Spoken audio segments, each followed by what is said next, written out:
Well, hello everybody, and welcome to Super Mario Brothers 3. Yes. So this is it, the game that had the power to reunite a What you family have here- torn apart by tragedy and the loss of a loved one. What you have here is by far the most influential of the 2D Mario games. Practically every 2D Mario game was built. Well, actually, every 2D Mario game was built on the foundation that this one set. In fact, pretty much most of the new Super Mario Bros. Games are basically rehashes of this one. I'll say this, am I the only one who found it a bit weird that the main menu doesn't have a theme, though? Okay, Well, the well, first game didn't. it's Yeah, true. It's also probably The second for game did. It's also probably for the theming. I do wonder. It's a thing that people noticed pretty much since the game was released and anything, but for some reason, but I don't really understand why, the entire game is presented as if it's a stage play. Yep. Like, the characters are on a stage, the background is just a moving forward thing, and when you get back at the end, you get essentially into the backstage. Again, it's cute, but it feels inconsistent with the ways of the series. Until this point, and really think about it from the perspective of just the American releases. Not counting the lost levels, of course. Only the first game is quote unquote play straight because the second is revealed to be the entire dream, and then you have this, which is treated as a fictional, stage play and everything. So I have some cheats on to make it easier for me. That go on too. The more time was passing, the more it felt like Mario was not, adhering to its own set of rules. Weird. Alright, let me explain something too. So, this is where the raccoon suit made its debut. Basically, notice that P bar on the bottom left corner. Every time you start running, that bar starts to fill. When it gets full, you can jump and you can fly. And as you can see, the level designer has even put in some things up here in the sky for you to do when you fly. So experiment and fly around, see what you can find in the skies. Basically, yeah. This was actually one of the big things about Super Mario Bros. 3 comparison to the previous games. This game has a lot more power-ups compared to the previous games.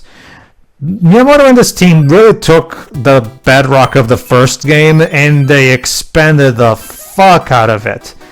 In fact, Not only that, go on. this was also the Mario game that introduced slopes. Yeah. As well as you've seen the overall map. For the first time, you could have... Yes. Basically, too, in regards to Mario games, you can use slopes as an extra means to attack enemies. Basically, press down, and you'll essentially ride a slope down, and that will allow you to slam into enemies. Yeah. So yeah, everybody, this is the game that came up with that. Again, like I said, this is also the first time where you can actually have a bit of choice in how you tackle the levels. As you may have noticed, there is a map in this game. Yes. What does that map mean? Well, not every level is obligatory. You can go on a divergent path, and in some cases, if I recall correctly, you can even actually skip some levels if you really just want to go ahead to the main boss. Well, yeah, warp zones started in this game. Well, remember, Joe, but the warp zones were already a thing in the first game, so. Well, okay, without warp zones, my point being is well, in this case, the goal would be to reach the first castle as opposed to having to do all the levels, essentially. Yeah, true. But remember, you can actually get a whistle or flute, as they call it in this original translation, to summon a tornado that takes you to the warp zone map that will allow you to choose to go to other zones. That being said, I'm not going to do that because I want to show off all the levels. Do you take your time when playing these games?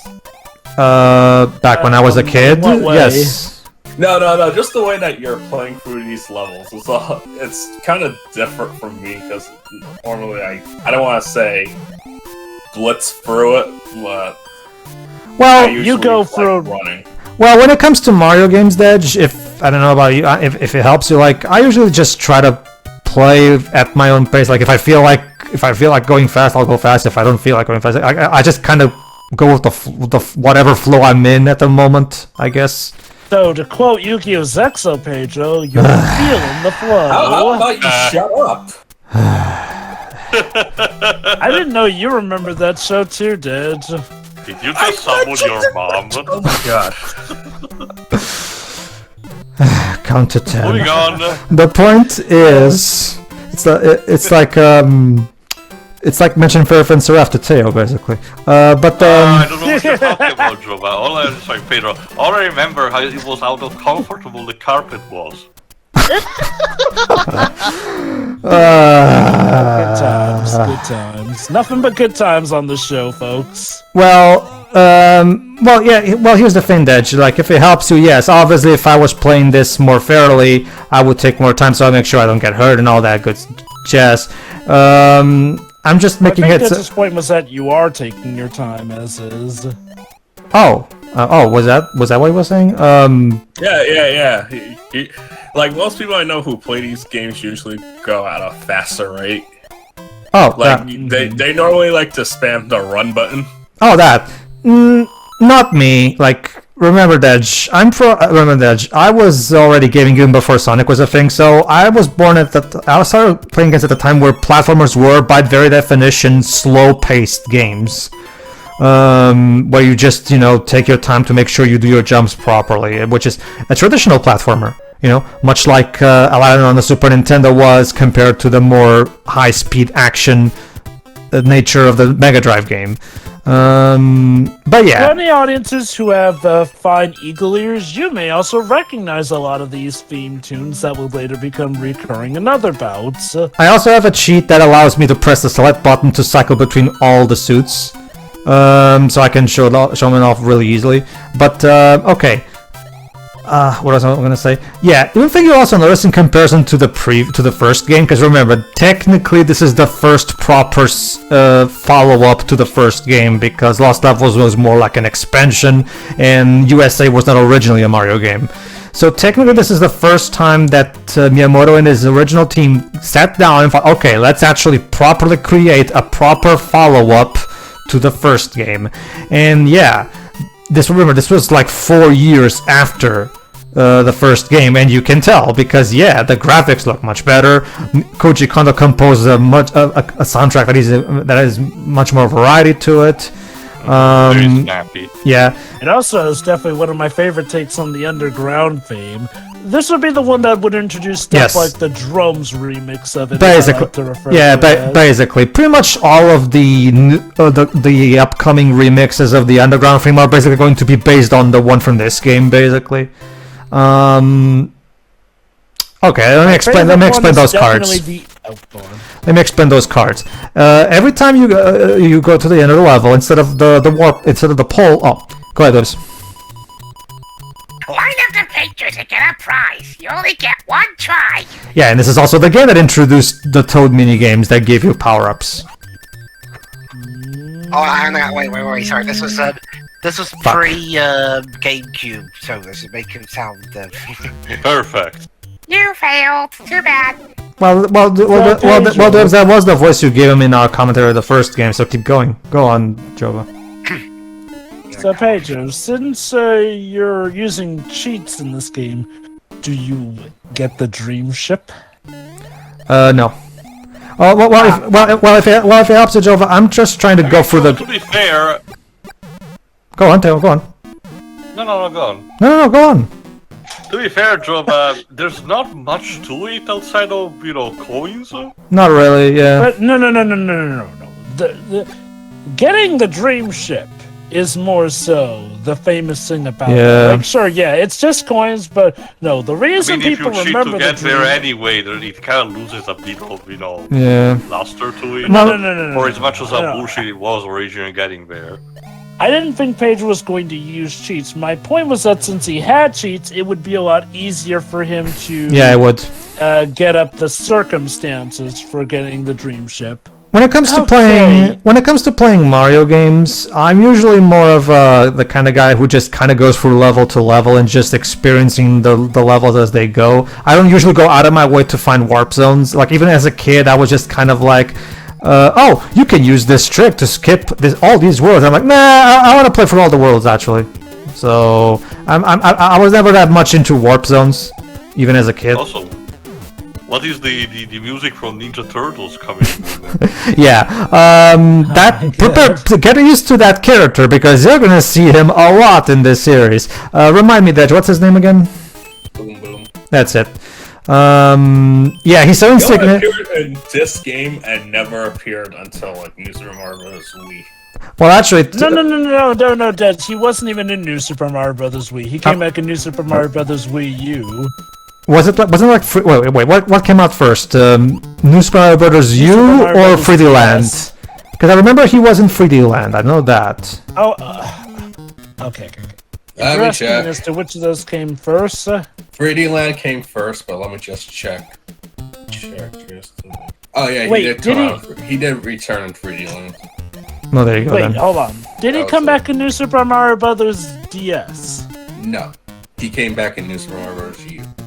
Really? So then, I'm pretty sure the Koopalings weren't back in DS. I'm pretty sure they just came back in Wii. So Yes. Yeah, yes. In DS, it was all original bosses. Yeah, that's because Jova in the original DS New Super Mario Brothers game was trying to be more kind of its own thing still. But it was with the Wii New Super Mario Brothers game that they really started to basically just ape off Super Mario Brothers 3 non-stop because Which, yeah, okay, you know what? I'll be fair.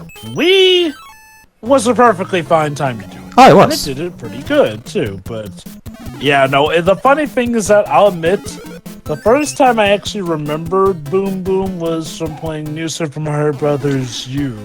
All right, let me explain At the some. time, Go on. Let me explain the card system. Every time you get to the end of the level, you get into a roulette, and it gives you a card. What do the cards do? If you get if you get a matching set, you'll get a whole bunch of 1-ups. If you get a not a matching set, you still get at least one 1-up. So getting cards can only benefit you. What else? Okay, basically the Koopalings are. This is where the Koopalings made their debut as well. Yes, like Jova was just hinting.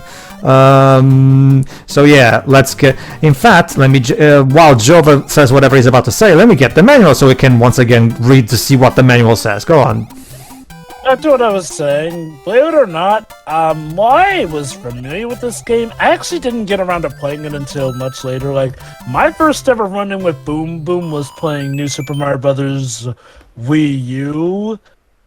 It would have been 3D Land, except the first time I played 3D Land, I didn't really like the game, so I put it down for a while. Picked it up again years later to actually complete it, but Boom Boom's first time I ever met him was Super Mario Brothers Wii U, so I honestly had no idea that was actually referencing Super Mario Brothers 3, because I had played New Super Mario Brothers Wii beforehand, and that one has the Koopalings at both castles. Mm-hmm. Go on, Duz. Play my card game. I'm really bored. Yeah, basically this is your typical match the cards game. Seriously? Yes. It's literally a game of luck, Toad. Yeah. You're Mario. Luck should be nothing to you. It's not always that easy. Yes, it is. Apparently Oh, it it's is. here we go. terrible. The cake has been transformed. Please find the magic wand so we can change him back. Okay, I was. Yes, that's right. There is actually royalty aside from Peach Okay. and the Mushroom. Okay, I was Kingdom. trying to see if I could find a translated version of the Japanese manual, but it doesn't seem like there's one in particular around. So I'll just get the American one then. And here we go, the iconic Bowser's airship theme. Okay, Right next to great intensity in Smash. Yes. Okay, here's my headcanon. You know on the far right where the brown doesn't load in properly until it gets closer in? Go on. That's my headcanon. That bit's still in the clouds, so when you're going to the left, you can see the brown properly. All right. All right. Let's take a look. But yeah, like Jova said, this is where also the Bowser's airship armada. Yeah, remember that beginning of Super Mario Galaxy? Yeah, it came from this. Also, I like the way this game looks, but okay. And here's the first Koopaling. I have one criticism though.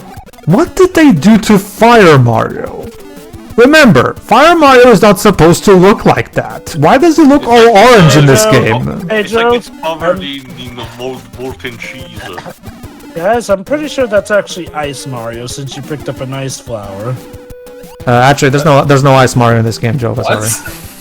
Fake Mario. hold on. But you picked up a blue flower, which I usually Oh, associate yeah, with I understand your confusion, ice Jova. flower. I understand your confusion, Jova. Thing is, the fire flowers in this game are blue. Basically, Deji, the cheats make it so that it's impossible for me to pick up the one, so I have to turn them off. What was I saying? Yeah, basically, Joe, for some reason the fire flower in this game looks blue. Don't ask me why. Combining That's that. why I assumed that it was the ice power. Oh, sure, I don't blame you. You know, that's Sure, I don't blame you. That being said, Joe brings up a good point. Combining that. Oh, actually, no. Dwebs, you have a lineup coming? Oh, no. Joe, you can be this. The king. Go on. Oh, thank heavens! I'm back to my old self again. Thank Thanks, you Mr. so Krasler. much. Here is a letter from the princess. All right, I'll be Peach. Oh, party. Greetings. If you see any ghosts, be careful. They will give chase if you turn away. I have enclosed the jewel of the house protect you. Princess Tuzu. So there you go. That bit in Mario Galaxy where Peach keeps sending you letters with one-ups. It was a reference to this game. Anyway, you were saying...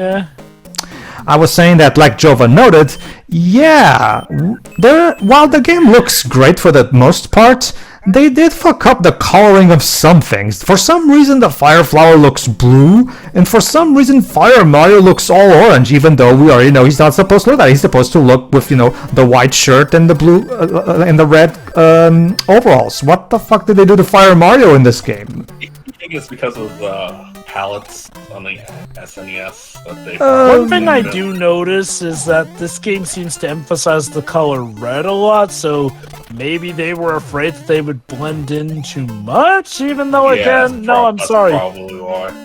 That being said, though, again, Fire Flower, it's not blue. Like, usually when I think blue flower, I think the ice flower. No, I don't blame Jova. Supposed to be Ice Mario. No, I can understand Jova's confusion because, like Jova said, yes, the ice flower in Mario games is blue. So yeah, when a newcomer looks at that, you'll immediately think ice flower. Now I need to know, Jova, what was the first? Have you played Mario 3? Like I said, I did play it eventually, but it was by no means. I'm guessing you've played the GBA port. When? Which version? Was it All Stars or? Probably the GBA port. I'm guessing. Yeah. Hey, it was either the GBA port. I do recall the All Stars thing being involved at some point, so maybe that as well. Does one of the I forget if one of the versions probably tinkers with the coloring. That's probably why that blue color caught me. I can help you there. The Super Nintendo All-Stars port, of which the GBA port was based on, that version corrects the color mistakes from this one. Yes. That was probably the version I played because I feel like I would have remembered there being a blue flower. That being said, like when you fly, you can automatically hit the blocks. Okay, yeah, like that. Like that. No, that's the thing, that I was trying to hit the blocks with my tail. Because remember, I was in the I can hit the blocks if I go from below, yes, but on the side, no. Unless, of course, I spin the tail.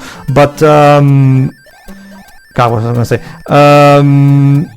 Yes, that being said, guys, I still wanted to do the 8-bit version because that's the version we saw in the Wizard. So I wanted to... Not to mention, this is the version I grew up with. So it's the one that I'm more used to. I grew up with that thing.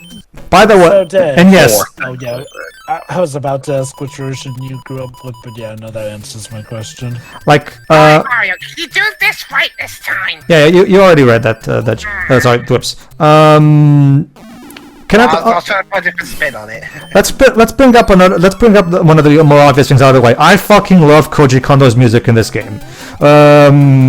Koji Kondo is absolutely the ultimate Nintendo musical god, obviously.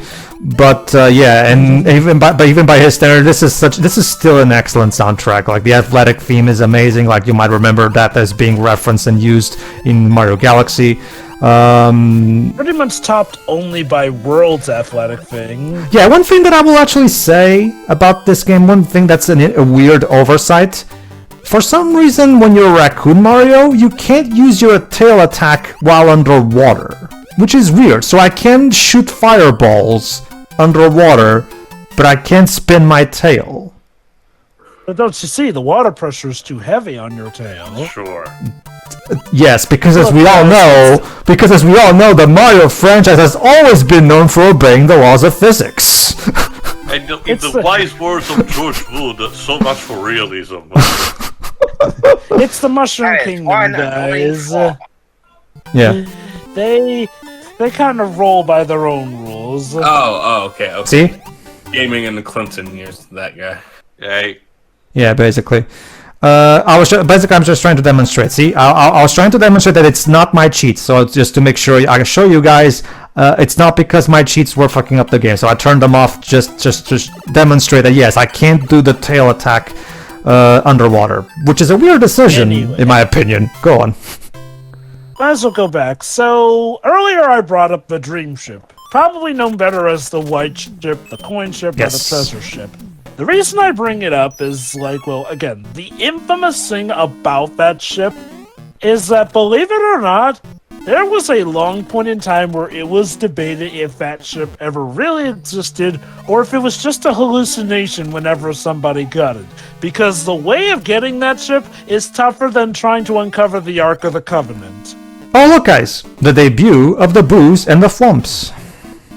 Hey, look, did you know that the Boo is based off one of the developer's wife? Seriously? Yes. Oh, because he kept he kept coming in late from home because of work. And he was afraid that his wife was stalking during the night? No, apparently, like, in public, she's very shy, but when she gets angry, when no one's looking, she can actually get angry. Or something so that's when the mechanic yes. Yes. So yeah. How interesting. I think it was Takeshi Tezuka's wife. Probably. Okay, Pedro, you're supposed to get through this by Russian, usually. I understand. I'm just showcasing how the flumps work. As you can see, the way the flumps work, and sadly, Teo, this is before they got their now iconic voice clip. Voice. I mean, we would have to wait till we get to the 3D games to hear that. I'll wait till the Mario Party games where I can use Boo to do my bidding. Or pay him to do my bidding. One of my favorite... Gibbs, you better not use it to steal any of my stars when we eventually get to those games. Jova, Jova, you know what Mario Party is like Monopoly. Like, all bets are off, and friendships are any kind of ruined for that. I would like to believe we're better than that. No, you're not. You should know by now that's not how things work. No. Yes, Pedro? Alright, I wanted to quickly go into the manual. And yes, okay, so the basic gist of it is you destroy the castle, and when you destroy the castle, you get rid of some of the doors so you can progress through the map. Like Jova mentioned earlier, when you take a look at 2D platformers and you look at all the big maps, games like Donkey Kong Country games, or any other platformers that have maps where you just select levels, this was pretty much the game that invented that. So there, as you can see, this game was very influential for the genre. We already read this. Anyway, here's the first page of the US manual. A message from Mario. Hello, how have you been? It's been such a long time since we've seen each other. Bowser is up to his old tricks again, so Luigi and I are going on another adventure. You are welcome to come along. This time it's Super Mario Bros. 3, the latest in the Super Mario Bros. Series. You'll experience lots of excitement as your journey unfolds. For beginners and seasoned veterans of our previous games, this one is going to be a lot of fun. Let's look at Super Mario Bros. 3 in a bit more detail. And then it shows a picture of Bowser saying, "Ha ha ha, these are my 7 children that are going to help me take over the Mushroom World." Don't you mean the Mushroom Kingdom? Oops.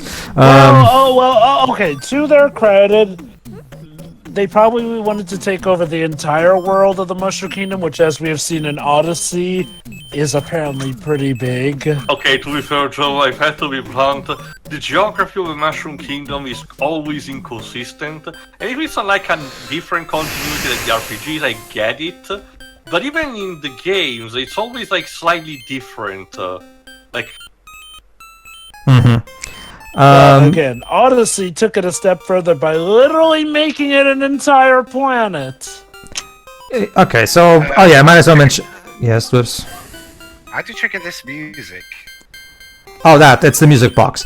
Basically, the music box causes the enemies on the map to sleep. Because sometimes, like as you probably have already noticed, you can actually find enemy matches in the world map. However, however, if you play the music box, they'll be asleep. So if you don't want to battle the enemies, play that song if you have a music box with you.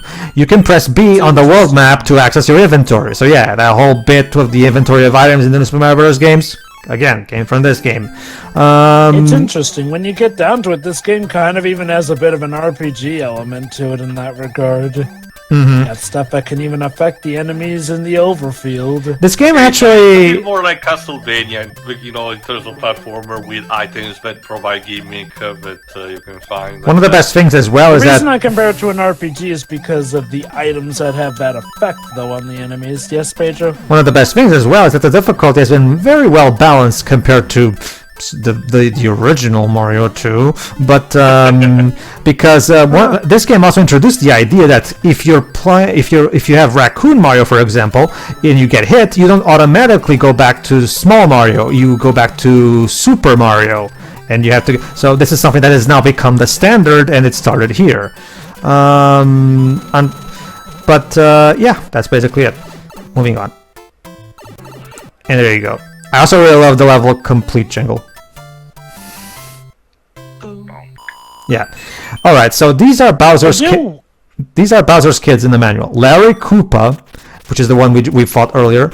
Morton Koopa Jr., Wendy O. Koopa, Iggy Koopa, Ludwig von Koopa. Gee, I wonder what famous person this is.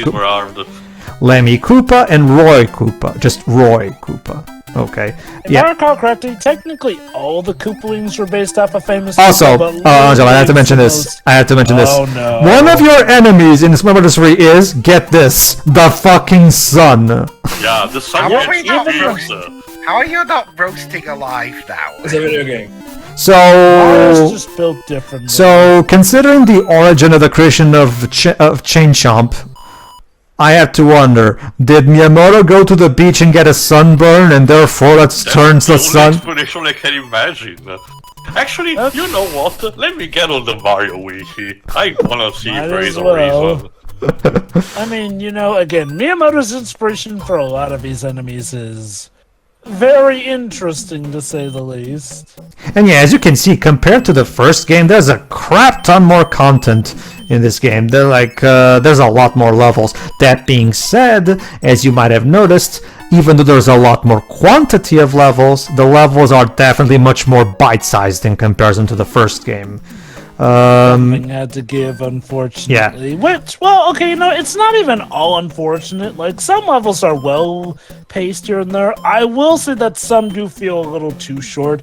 Not helped by the fact that if you know what you're doing, sometimes you can even skip them completely using the raccoon tail. Bite size, because remember, the P flying is not super infinite. It's not like it's infinite or anything, but it is very overpowered. If you know what you're doing, there are a lot of levels that you can use it to basically skip levels. Yeah, like Jova said. This would be something that would be addressed with Cape Mario in Super Mario World. Yep.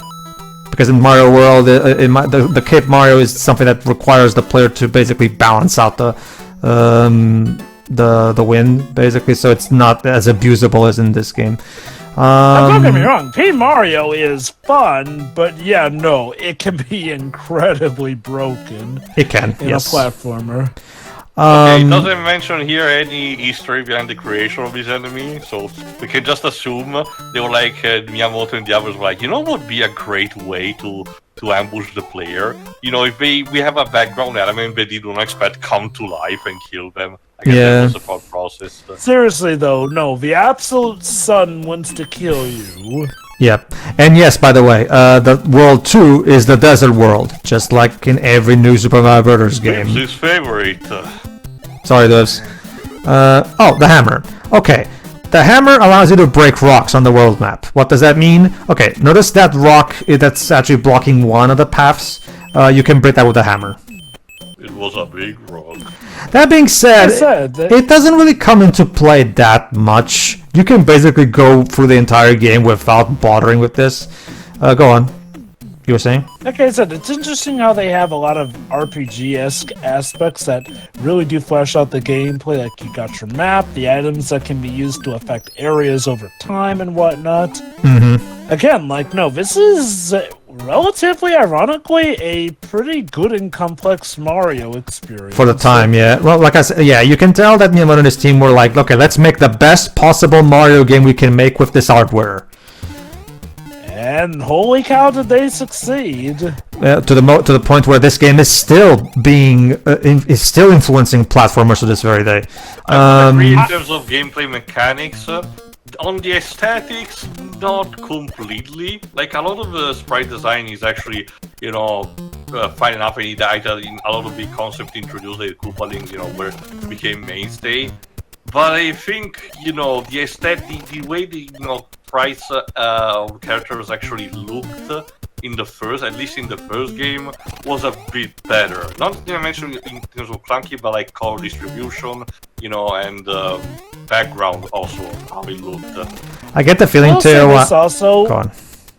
for a variety of reasons, despite the fact that Mario Bros. 3 is definitely the game that gave us a lot, the game that people tend to remember more is World for, again, a variety of reasons. Yeah, World actually came back to this. Oh no, definitely. Super Mario World, distribution. like Johnny said various times in like the Super Mario World still remains the best to the Mario game. Like it's not like I said, that game is just like an absolute classic. It's not even. Let me put it like this. Mario Bros. 3 definitely has a lot going for it, but World just has, well, it has everything. It has the Yoshi, balance. so it wins by default. Yep. It has. Yes, it does have Yoshi. It also has the looks, too, which, okay, to 8 Teals' point, I don't think this is a bad-looking game, but there is something about it visually that, again, while not bad, doesn't feel definitive. Again, what did they do to Fire Mario? It looks all wrong. It really looks like a Cheetos. I really don't understand that either. Again, like World, I feel World was definitely the one that would. Okay, if 3 definitely provided a lot of the defining elements of Mario, World would be the one that would pretty much set the record straight on how they were going to use it. But Joe, don't you mean Super Mario Bros. 4? Because remember, in Japan, Super Mario World is actually called Super Mario Bros. 4. So honestly, I don't even mind calling it that. Yeah, why didn't they call really that guy in the West? Remember, Tail, it was that for some reason back in the 90s and 80s there was this stigma of the number 4. Remember this? It's Japan that doesn't like it because it reminds them of death. It's because remember too, like it's the whole thing where we have Halloween 1, Halloween 2, Halloween 3, and then we have Halloween. Well, it was like I think it was like Nightmare on Elm Street. Nightmare on Elm Street 4. I forgot if it had a number in the title. Like James Rolfe said in his original chronologically confused about movie sequels that he made back in 2007. For some reason, back in these days, there was a stigma of the number 4, and I don't understand why. Because apparently it sounds like you're running out of ideas or something, or milking. Yep. Hey, that explains the 4th Fast and Furious movie. I mean, removing the number 4 doesn't change that fact, though, so I don't really understand what exactly is being accomplished here. A lot of marketing decisions still baffles me to this very day. Yeah. Yep. Alright, just we'll real see quick. Where our adventures lead us to next. Yeah, true. Okay, next part we'll continue and I will read the story from the manual, so see you then. Yeah.